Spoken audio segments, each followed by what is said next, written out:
Um, Not back-to-back videos. I apologize for one. I was asked a couple days ago on my Facebook, um, what made me get into car audio. Well, I was fat, believe it or not. I wasn't always as good looking. But in high school, my buddy was driving a '92 Beretta. He had 310-inch Fosgate punch on a 350 times 2 cheater amp, which was a Fosgate knock block, just the one where you take the top off. And I liked the sounds. He was all Fosgate. My brother had an S10 with 6 8-inch diamond audios. Before that, he was into the punch. A lot of my family ran Sony.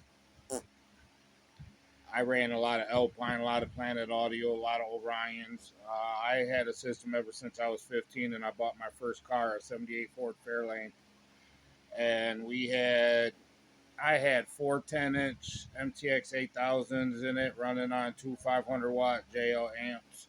Took those out, put them on two 1000 Rampage amps, but I never really got into the speed. I always had rims. I always had clean cars, a lot of systems, and just always try to keep them factory. But when I was getting into high school, I didn't like to play football, baseball. I was never really big into sports. I had to have a job when I was 15 to take care of myself. I moved out when I was 16. I graduated with the help of my mom. May she rest in peace. Made some poor decisions. Did a lot of prison time. Got out, screwed up again. But my last time I seen my son Maddox, he was 8 years old. I had my Caprice Classic box wagon. We took the motor out and put a 307 Buick in it. Then my grandfather bought it off of me. He took that motor out and put in a 400 small block Chevy in it. Then he gave it back to me when I got out of prison. Said, "There, now stay out." So I met this mother of my son. Don't need names, but when we got together, in my wagon, I had two 18-inch TC audios in a 5.5 cube box on two Fosgate Prime 900.2. Each coil got their own channel. I had two batteries. It was a mess, but it was loud, super loud. But at 3 years old, most kids are playing with their daddy's hot rod. But I had that, and I was washing it. It was still an '82 Caprice Classic wagon, just awesome. I'd sit out there and you could hear it. Whoa, whoa, whoa.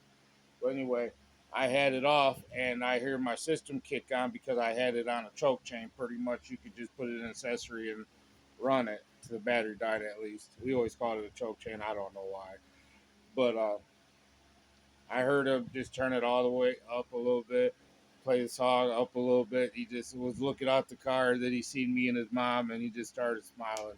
So that's what got me into really the car audio.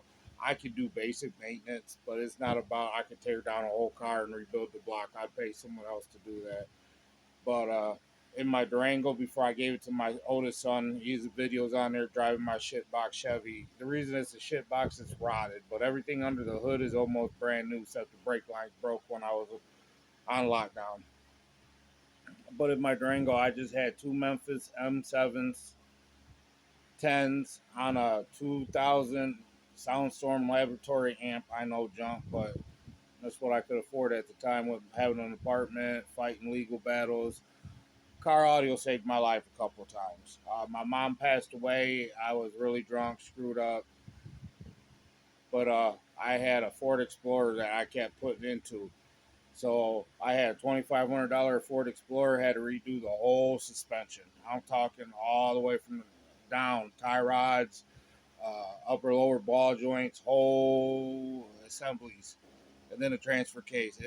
But I had four 10-inch Alpine Type R's on two Kicker 1500-watt amps.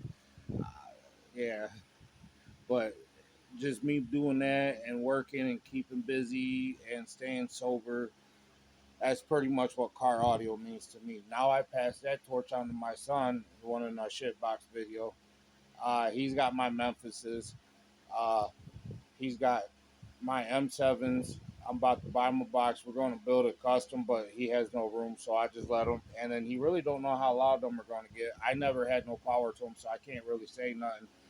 In the back of my '99 Chevy Lumina, I had four 10-inch Memphis PR reference series on a 1500 watt American bass amp, and then I traded those for two 15-inch Memphises with a 1500 watt Memphis amp.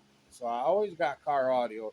Just like now, I got two 8-inch Rockford Fallsgate P3s, and then I was about to trade those for two 10-inch Rocks or not Rockford, but Rockville Punisher. So I don't know. It's but right now I got to just get a better job. It's going to actually last longer than a week. But I appreciate everyone just sitting here on YouTube. This has really been my go-to for mental health and stability, all the way from 419 Sports to Glass City TV to Scott East. There you see my system. It was pretty beefy at the time, but now I got a capacitor from my son, a brand new battery, and I told him he should invest into a better amp. But with all that,